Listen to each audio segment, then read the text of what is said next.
Hello, Reading Room. This is Dr. Annette Feravich. We are here on day 325 of the classroom, and we are reading in our Reading Room 5 short stories. They are pretty short by Anton Chekhov, in that we just seem like we started and we're already starting story 4 today.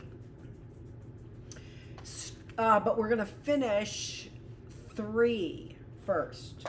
So story 3 is The Peasants. We're on chapter 8 of The Peasants. And this chapter is called Another Cheery Died. That's not the D-Y-E-D either. The parish church was Kosogorovo, 6 versts away, but the peasants went there only to christen, marry, or bury. They worshipped at the church across the river. On Sundays, when the weather was fine, the village girls dressed in their best and went in a crowd to the service, and the red, yellow, and green dresses fluttering across the meadow were pleasant to see. In bad weather, all stayed home. They fasted, prayed, and prepared for the sacrament. From those who had failed in this duty during the great fast, the priest, when he went round the huts with his crucifix, took 15 kopecks fine. Greedy bastard. The old man did not believe in God because he had hardly ever thought of him. He admitted the supernatural, but held that was an affair for women. And when others spoke of religion or of miracles and asked him questions on the subject, he scratched himself and said reluctantly, "Who knows anything about it?"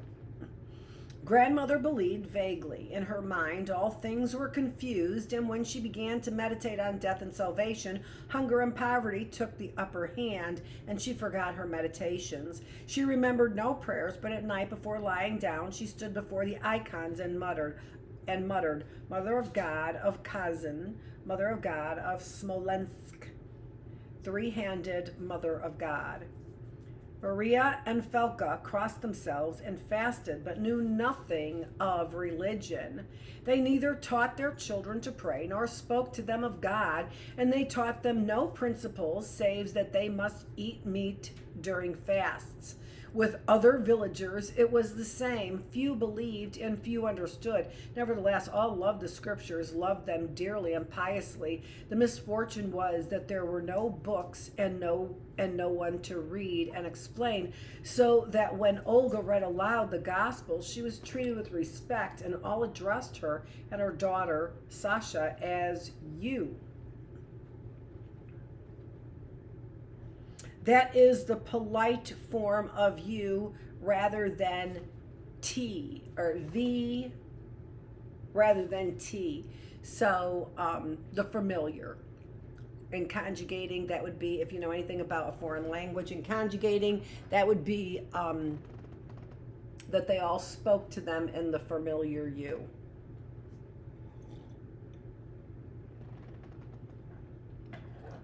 I used the familiar you once in Spain with an older couple.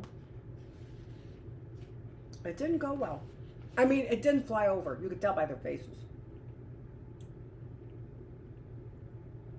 At church festivals, Olga often walked to neighboring villages and often to the district town, where there were 2 monasteries and 27 churches. She was abstracted, and as she walked on her pilgrimage, forgot her family. When she returned home, it seemed that she had only just discovered her husband and daughter, and she smiled and said radiantly, "God has sent us his mercy." Everything that happened in the village repelled and tormented her. On Elijah's day, they drank at Assumption.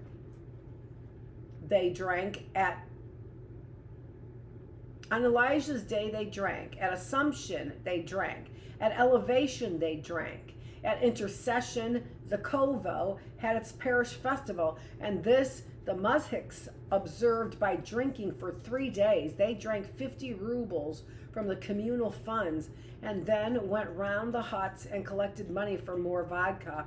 On the first days, the Chekeldayevs killed a ram and ate mutton in the morning at dinner and for supper, and in the night all the children got out of bed and to eat more.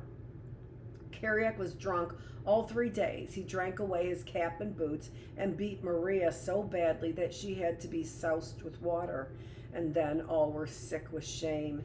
Despite this, even this Zakovo, this Kalifka, had once a real religious festival that was in August, when through every village in the district was born the life-giving icon. The day it was due at Zakovo was windless and dull. Early in the morning, the village girls, in their bright holiday dresses, set out to meet the icon, which arrived at evening with a procession and singing. And at that moment, the church bells rang loudly. A vast crowd from Zakovo and neighboring villages filled the street. There were noise, dust, and crushing. And the old man, grandmother, and Kyriak all stretched out their hands to the icon, looked at it greedily, and cried with tears, "Intercessor, mother, intercessor." All at once it seemed realized that there is no void between earth and heaven, that the great and strong of this world have not seized upon everything, that there is intercession against injury, against slavish subjection, against heavy, intolerable need, against terrible vodka. "Intercessor, mother," sobbed Maria. "Mother." When the service was said and the icon carried away, all things were as old and noisy. Drunken voices echoed from the inn. Death was dreaded only by the wealthy muzhiks. The richer they grew, the less their faith in God and in salvation, and only out of fear of the end of the world, to make certain, so to speak, they lighted candles in the church and said Mass. The poorer muzhiks knew no fear of death. They told the old man and grandmother to their faces that they had lived their day, that it was high time to die, and the old man and grandmother listened indifferently. They did not scruple to tell Fekla, in Nikolai's presence, that when Nikolai, died, her husband, Denis, would get his discharge from the army and be sent home. And Maria not only had no fear of death, but was even sorry that it lingered, and she rejoiced when her own children died. But though they knew no dread of death, they looked on sickness with exaggerated dread. The most trifling ailment, a disordered stomach, a slight chill, sent grandmother onto the stove, where she rolled herself up and ground loudly without cease, "I'm dying." And the old man would send for the priest to confess her and administer the last sacrament. They talked eternally of colds, of worms, of tumors, which began in the stomach and slowly creep towards the heart. Most of all, they dreaded colds, and even in summer dressed warmly and cowered over the stove. Grandmother loved medical treatment and constantly drove to the hospital, where she said she was 58 instead of 70, for she feared that if the doctor knew her age, he would refuse to treat her and would tell her it was time for her to die. She usually started for the hospital at early morning, taking a couple of little girls, and returned at night hungry and ill-tempered, with a mixture for herself and ointments for the girls. Once she took with her Nikolai, who for the next 2 weeks dosed himself with a mixture and said that he felt better. Grandmother knew every doctor, Feldshir, doctor's assistant, and wise woman within 30 versts, and disapproved of all. At intercession, when the priest made his round with the huts with a crucifix, the clerk told her that near the town prison there was an old man, formerly an army Feldshir, who doctored cleverly, and he advised grandmother to see him. She took the advice. When the first snow fell, she drove into town and brought back an old bearded Jew in long kaftan, whose whole face was covered with blue veins. At that time, journeymen worked in the hut, and the tailor, in terrifying spectacles, made a waistcoat out of rags, and 2 young lads made felt for top boots. Kyriak, dismissed for drunkenness and now living at home, sat beside the tailor and mended a horse collar. The hut was close and smoky. The Jew looked at Nikolai and said that he must be bled. He applied leeches, and the old tailor Kyriak and the little girls looked on and imagined they saw the disease coming out of Nikolai. Nikolai also watched the leeches sucking his chest, and saw them filled with dark blood, and feeling that indeed something was coming out of him, he smiled contently. "It's a good way," said the tailor. "God grant that it does him good." The Jew applied 12 leeches to Nikolai, then 12 more, drank tea, and drove away. Nikolai began to tremble, his face turned haggard, and as the woman put it, dwindled into a fist. His fingers turned blue, he wrapped himself up in the counterpane and then in a sheepskin coat, but felt colder and colder. Towards evening he was peevish, asked them to lay him on the floor, asked the tailor not to smoke, then lay still under the sheepskin, and towards morning died. Chapter 9, Give Alms. It was a long winter. Since Christmas, there had been no grain, and flour was brought outside. Kirak, who still lived at home, made scenes at night, causing terror to all, and next morning his head ached, and he was ashamed so that it was painful to see him. Night and day in the stall, a hungry cow lowed and rent the hearts of grandmother and Maria, and to make things worse, the frost grew severer, and the snow heaped itself high in the street, and the winter stretched out. Annunciation was marked by a genuine winter snowstorm, and snow fell in Holy Week.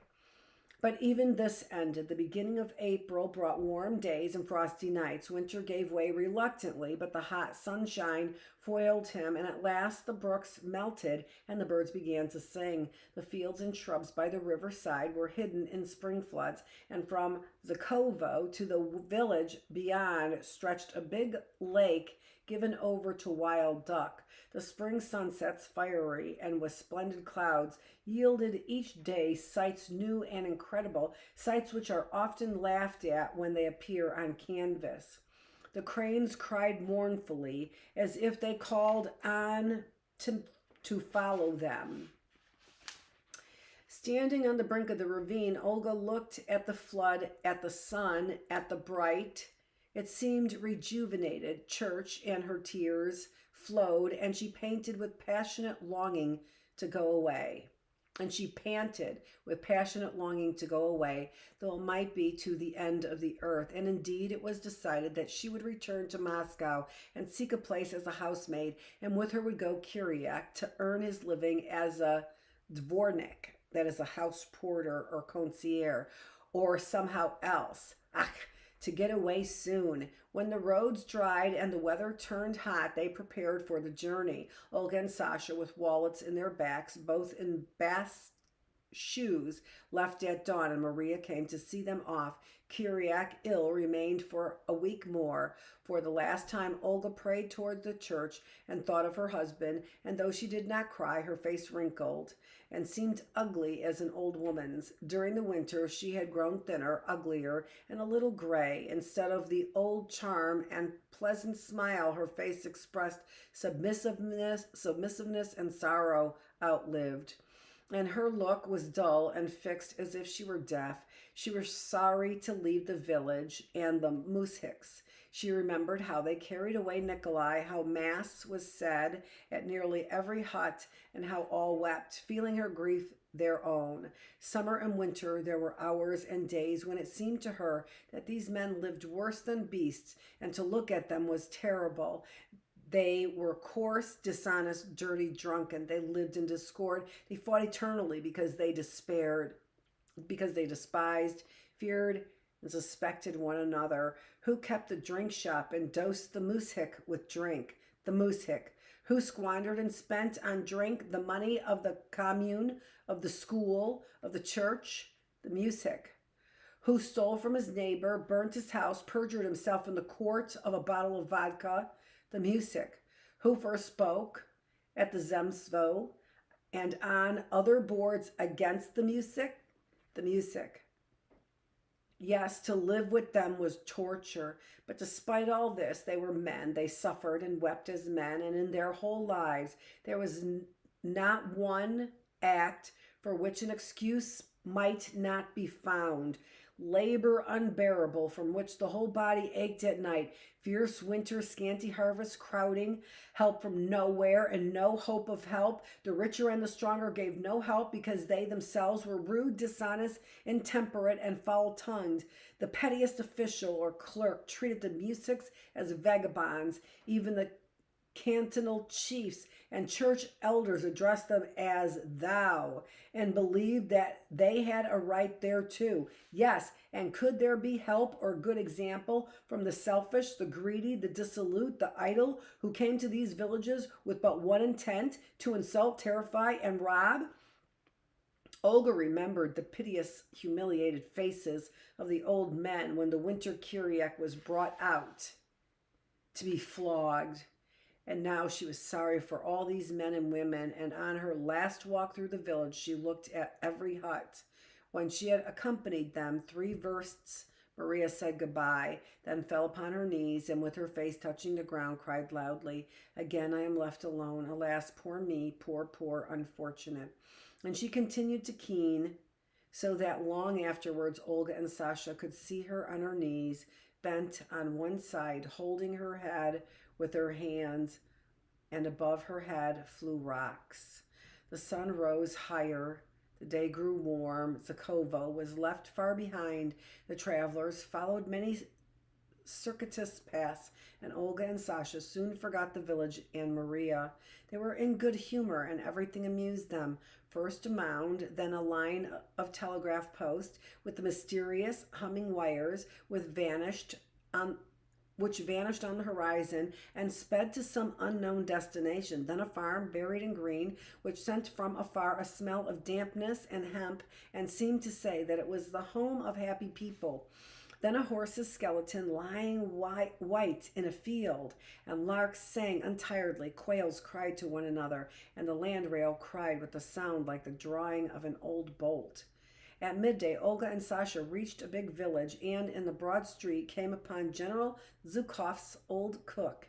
He was hot, and his red, sweating, bald patch shone in the sun. At first he did not recognize Olga. Then he looked and recognized her, but both, without exchanging a word, continued their path.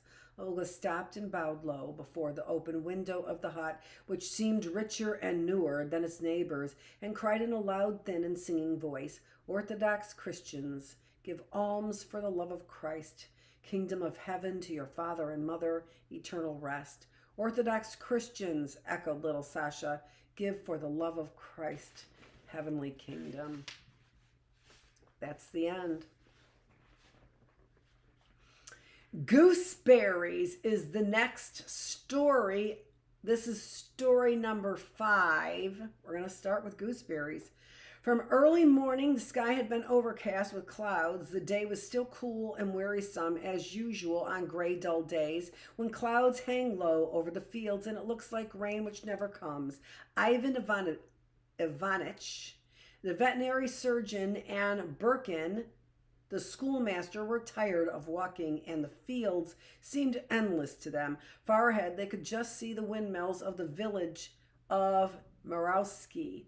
To the right stretched away to disappear behind the village a line of hills, and they knew that it was the bank of the river, meadows, green willows, farmhouses, and from one of the hills there could be seen a field of endless telegraph posts, and the train looking from a distance like a crawling caterpillar, and in clear weather even the town. Even the calm weather, when all nature seemed gentle and melancholy, Ivan Ivanich and Birkin were filled with love for the fields and thought how grand and beautiful the country was. "Last time when we stopped in Prokofy's shed," said Birkin, "you were going to tell me a story." "Yes, I wanted to tell you about my brother." Ivan Ivanich took a deep breath and lighted his pipe before beginning his story. But just then the rain began to fall. In about 5 minutes it came pelting down and showed no signs of stopping. Ivan Ivanich stopped and hesitated. The dogs, wet through, stood with their tails between their legs and looked at them mournfully. "We ought to take shelter," said Birkin. "Let us go to Elikin." It is close by. Very well. They took a shortcut over a stubble field and then bore to the right until they came to the road. Soon there appeared poplars, a garden, the red roofs of granaries. The river began to glimmer, and they came to a wide road with the mill and a white bathing shed. It was Safino, where Aliokin lived. The mill was working, drowning the sound of the rain, and the dam shook. Round the carts stood wet horses hanging their heads, and men were walking about with their heads covered with sacks. It was wet, muddy, and unpleasant, and the river looked cold and sullen. Ivan Ivanitch and Birkin felt wet and uncomfortable through and through. Their feet were tired with walking in the mud, and they walked past the dam to the barn in silence as though they were angry with each other. In one of the barns, a winnowing machine was working, sending out clouds of dust. On the threshold stood Alkin himself, a man of about 40, tall and stout, with long hair, more like a professor or painter than a farmer. He was wearing a grimy white shirt and rope belt and pants instead of trousers, and his boots were covered with mud and straw. His nose and eyes were black with dust. He recognized Ivan Ivanitch and was apparently very pleased. "Please, gentlemen," he said, "go to the house. I'll be with you in a minute." The house was large and two-storied. Alekin lived downstairs in two vaulted rooms with little windows designed for the farmhands. The farmhouse was plain, and the place smelled of rye bread and vodka and leather. He rarely used the reception rooms, only when guests arrived. Ivan Ivanitch and Birkin were received by a chambermaid, such a pretty young woman that both of them stopped and exchanged glances. "You cannot imagine how glad I am to see you, gentlemen," said Aliokin, coming after them into the hall. "I never expected you.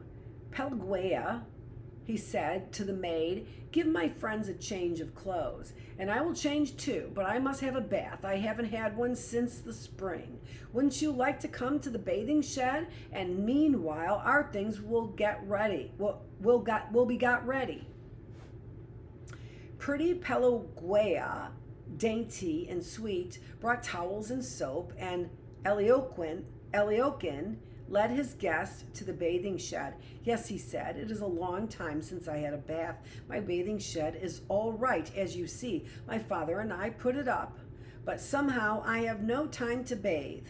He sat down on the step and lathered his long hair and neck, and the water round him became brown. "Yes, I see," said Ivan Ivanitch, heavily looking at his head. "It is a long time since I bathed," said Alkin shyly as he soaped himself again, and the water round him became dark blue like ink. Ivan Ivanitch came out of the shed, plunged into the water with a splash, and swam about in the rain, flapping his arms and sending waves back, and on waves tossed white lilies. He swam out to the middle of the pool and dived in a minute, came up again in another place, and kept on swimming and diving, trying to reach the bottom. "Ah, how delicious!" he shouted in his glee. "How delicious!" He swam to the mill, spoke to the peasants, and came back, and in the middle of the pool he lay on his back to let the rain fall on his face. Birkin and Alkin are already dressed and ready to go, but he kept on swimming and diving. "Delicious," he said, "too delicious." "You've had enough," shouted Birkin. They went to the house, and only when the lamp was lit in the large drawing room upstairs, and Birkin and Ivan Ivanitch, dressed in silk dressing gowns and warm slippers, lounged in chairs, and Aliokin himself, washed and brushed, in a new frock coat, paced up and down, evidently delighting in the warmth and cleanliness and dry clothes and slippers and pretty Pelgueya, noiselessly tripping over the carpet and smiling sweetly, brought in tea and jam on a tray. Only then did Ivan Ivanitch begin his story, and it was as though he was being listened to not only by Birkin and Alkin, but also by the old and young ladies and the officer who looked down so stately and tranquilly from the golden frames. We're two brothers, he began. Ivan Ivanitch, and Nikolai Ivanitch, 2 years younger. I went in for study and became a veterinarian surgeon while Nikolai was at the Exchequer court when he was 19. Our father, Tekmisha Himalayski, was a cantonist, but he died with an officer's rank and left us his title and of nobility and a small estate. After his death, the estate went to pay his debts. However, we spent our childhood there in the country. We were just like peasants' children, spent days and nights in the fields and the woods, minded the house, barked the lime trees, fished, and so on. And once a man has fished or watched the thrushes hovering in flocks over the village in the bright, cool autumn days, he can never really be a townsman, and to the day of his death he will be drawn to the country. My brother pined away in the Exchequer. Years passed, and he sat in the same place, wrote out the same documents, and thought of one thing, how to get back to the country. And little by little, his distress became a definite disorder, a fixed idea to buy a small farm somewhere by the bank of a river or a lake.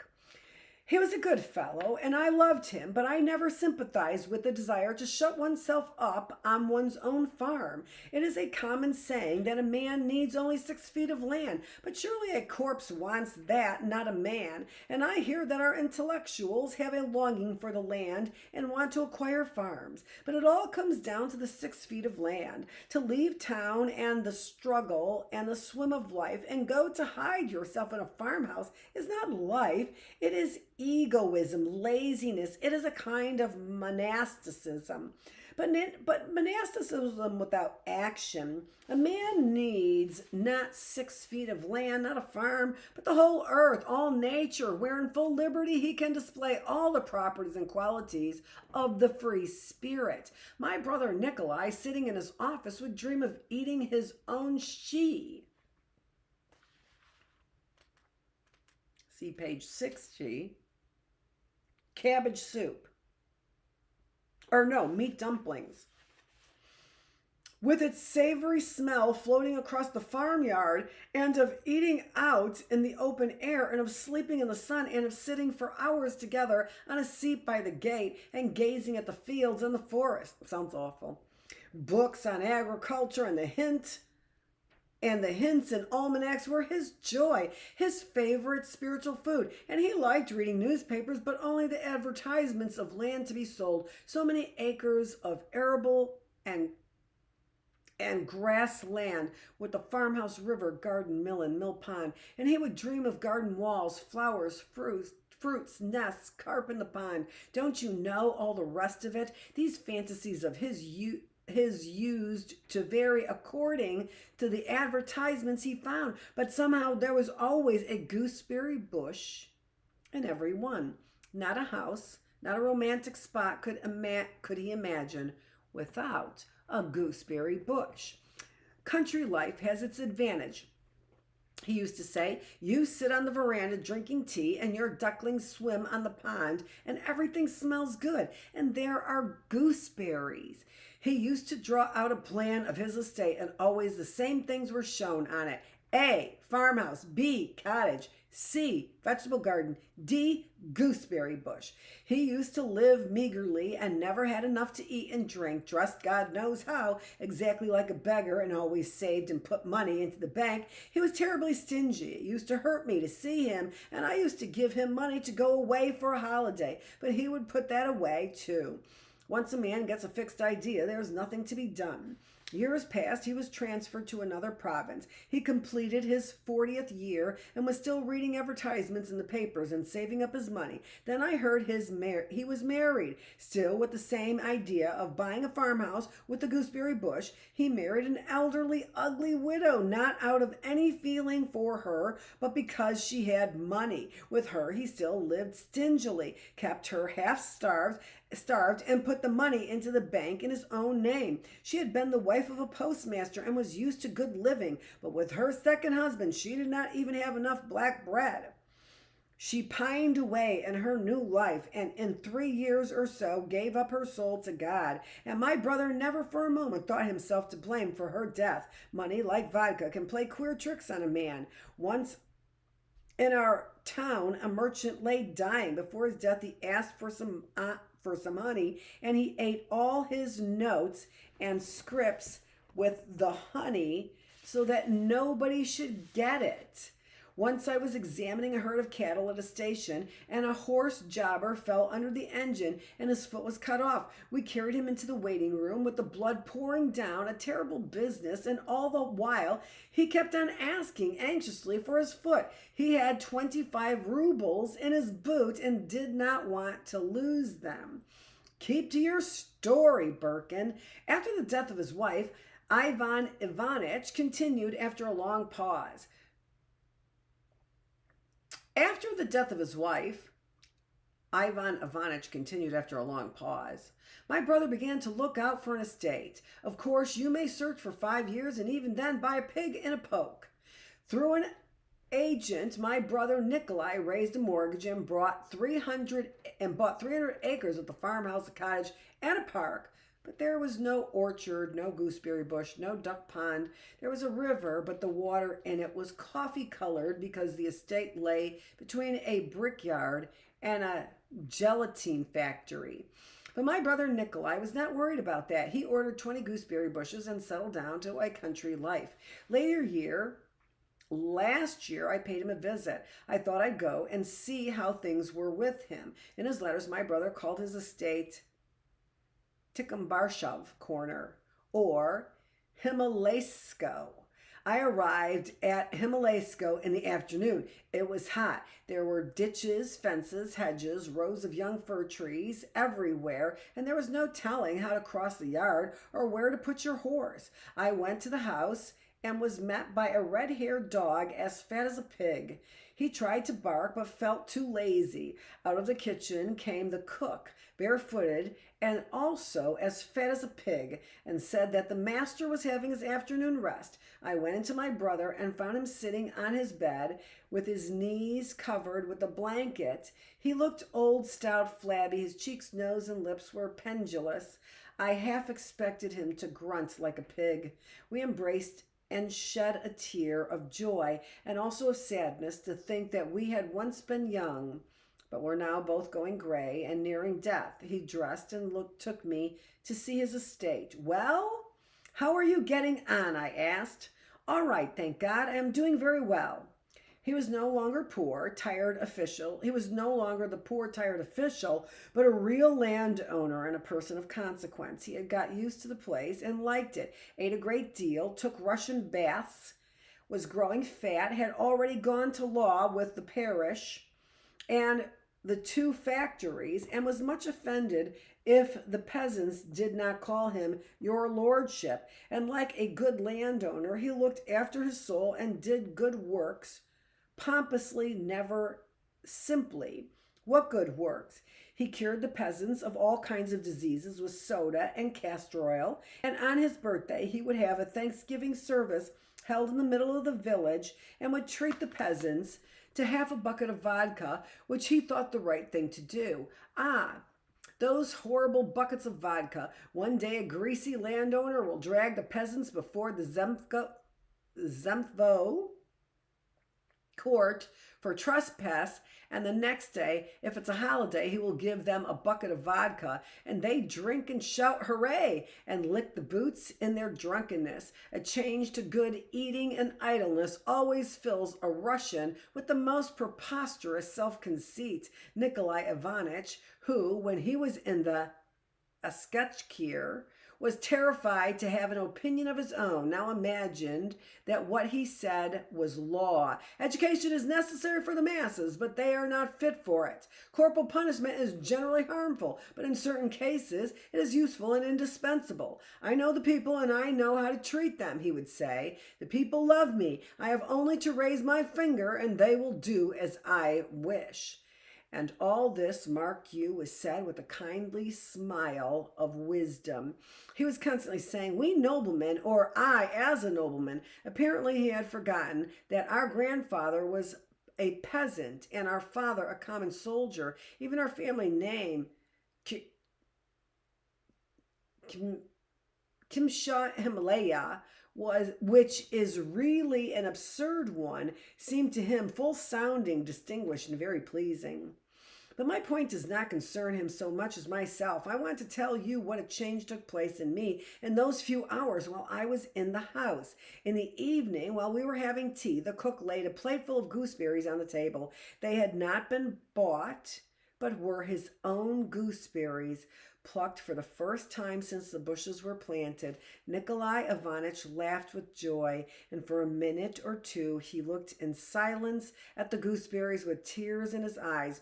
He could not speak for excitement, then put one into his mouth, glanced at me in triumph like a child at last being given its favorite toy, and said, "How good are they?" He went on eating greedily and saying all the while, "How good are they? Do try one." It was hard and sour, but as Pushkin said, the illusion which exalts us is dearer to us than 10,000 truths. I saw a happy man, one whose dearest dream had come true, who had attained his goal in life, who had gotten what he wanted and was pleased with his destiny and with himself. In my idea of human life, there is always some ally of sadness. But now at the sight of a happy man, I was filled with something like despair, and at night it grew on me. A bed was made up for me in the room near my brother's, and I could hear him, unable to sleep, going on again and again to the plate of gooseberries. I thought, after all, what a lot of contented, happy people there must be. What an overwhelming power that means. I look at this life and see the arrogance and the idleness of the strong, the ignorance and the bestiality of the weak, the horrible poverty everywhere, overcrowding, drunkenness, hypocrisy, falsehood. Meanwhile, in all the houses, all the streets, there is peace. Out of 50,000 people who live in our town, there is not one to kick against it at all. Think of the people who go to the market for food.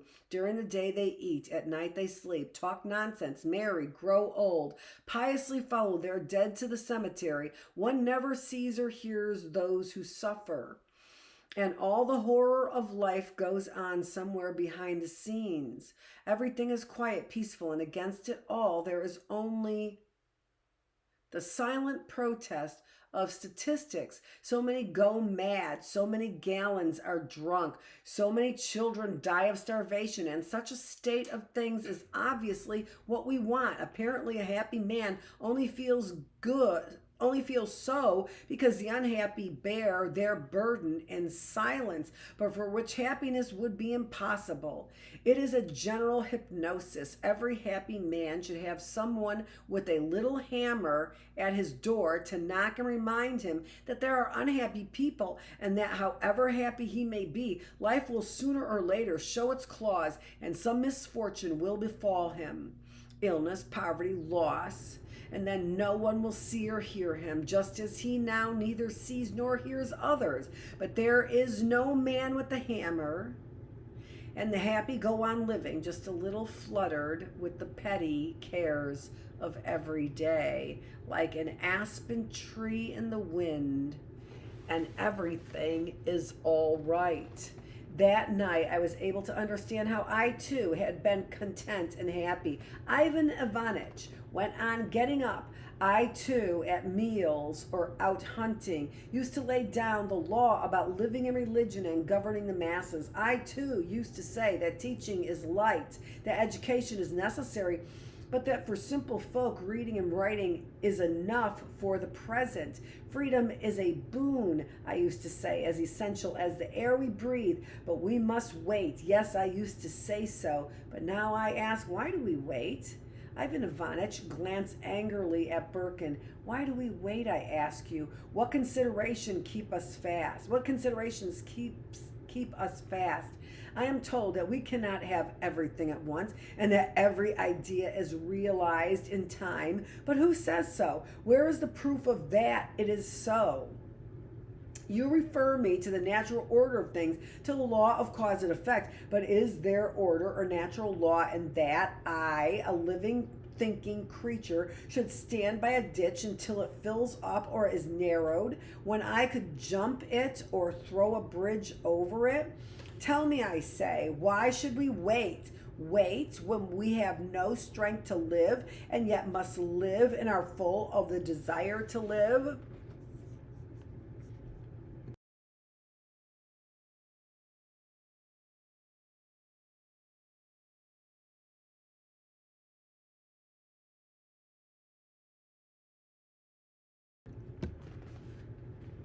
I left my brother early the next morning.